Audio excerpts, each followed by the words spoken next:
Hey, what's up, guys? This is Speaks back again with another video, and in this video, I'm going to be talking about LeBron James and how he ruins players' legacies.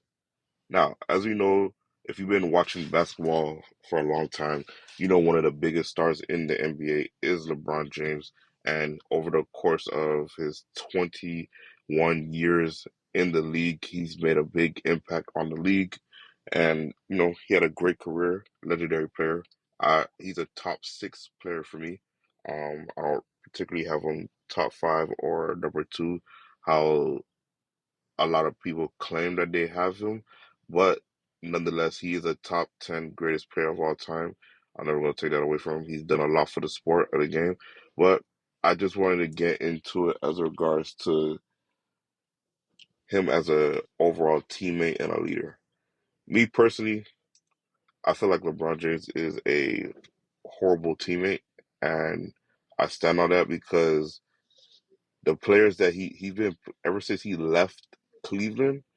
He's played with a bevy of like all-star caliber players, and the whole narrative that he makes his teammates better has been debunked ever since he left, I'll say, Cleveland the first time.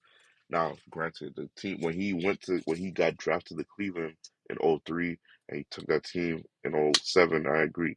That wasn't a best quality team, but LeBron James didn't play up to par in that finals to be able to help his team win. And a lot of media members don't talk about that because they're trying to protect LeBron James, his image is media because he has them on payroll allegedly. But what I wanted to get into is about that is because ever since he left Miami, this guy has played with a bevy of superstar talent and like good role players. Now, what I talk about is he ruins their legacy as regards to playing with him, or after he leaves, then the impact of the media anger arrive, they attack that particular player. Now, for example, right, the first two caliber all-star teammates that he played with is when his tenure in Miami was when he played with Chris Bosh and Dwayne Wade. Now, they played 4 years together and they went to four finals. They lost two, they won two. And after he left Miami, people right now, if you talk about Dwayne Wade and Chris Bosh, the way that they talk about those two guys is like they were bums. Like they didn't help LeBron James at all, or they make excuses saying Dwayne Wade got old, Chris Bosh wasn't that good, etc.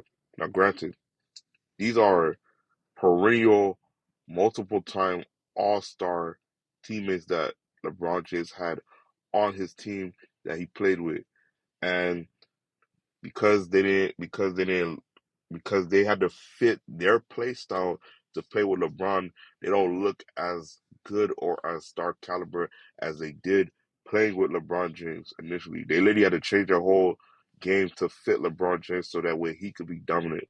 And that's one of the problems with LeBron James with his system. Everybody has to fit to play with him. He's not gonna fit to play with you. He has to get all the stats. He has to get all the recognition. He has to get all the glory. That's how the LeBron James system works. They added a couple of pieces here and there, and etc. Now we're going to his back to his tenure, his return to Cleveland. He played with Ray Allen. Excuse me. He played with Kevin Love and Kyrie Irving. Kyrie Irving, great caliber star player. Kevin Love, another perennial all star player that was like surging. Traded for him, played for him, and then he started to struggle. Kyrie is the only teammate LeBron James had. I could say his numbers stayed the same when LeBron James was there. That's the only teammate. He didn't get better with LeBron, but he didn't get worse with LeBron James. That's the only person who stayed stagnant. Now, when it comes to Kevin Love, his numbers dropped dramatically. He had to overall his change it overall his whole game to drop to play with LeBron James, making him look worse than what he is, and then he became the scapegoat for the media. So whenever the Cleveland Cavaliers lost, same thing with Chris Bosh. They were to blame. They're not doing enough. LeBron don't have enough help, et cetera, and all. And it's been a constant theme like that as regards to LeBron James overall. And once you play with LeBron James, just know you're going to get attacked in the media by his sicker fanboys when you're not playing particularly too well or you're not playing up to the standard that to help him win.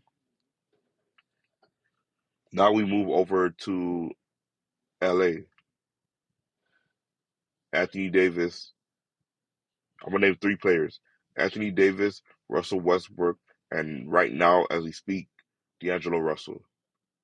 Anthony Davis, his numbers dipped a little bit because he's not the sole owner. He's not the sole star on the team. He's one. I'll say he's 1A. He's 1B to LeBron 1A.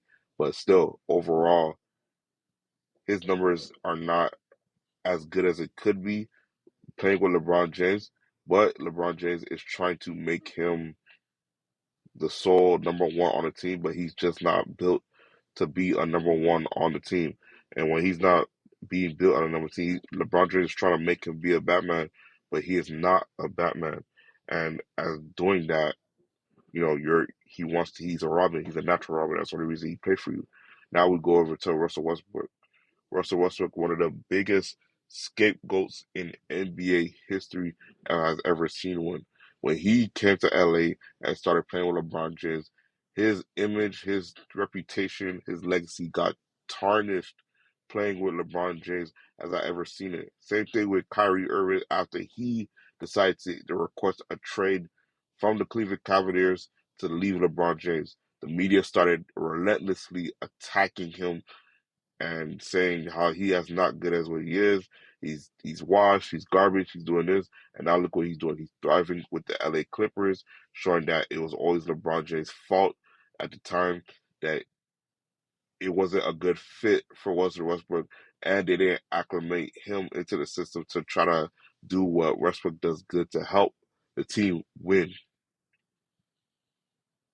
So that was the situation right now. At first, I felt bad for Russell Westbrook because of all the constant slander from people like Shannon Sharp, Skip Bayless, ESPN, etc. That was just constantly bashing him, showing his lowlights, his turnovers, his misses, etc. Every time the Lakers lose a game, because you already know when you're playing with LeBron James, there has to be a scapegoat.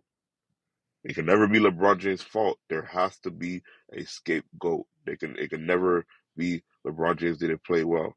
And then now we're dealing with this similar situation with D'Angelo Russell and to some degree Darvin Ham. We can't blame Anthony Davis this particular season because he's playing good. He's playing good this season.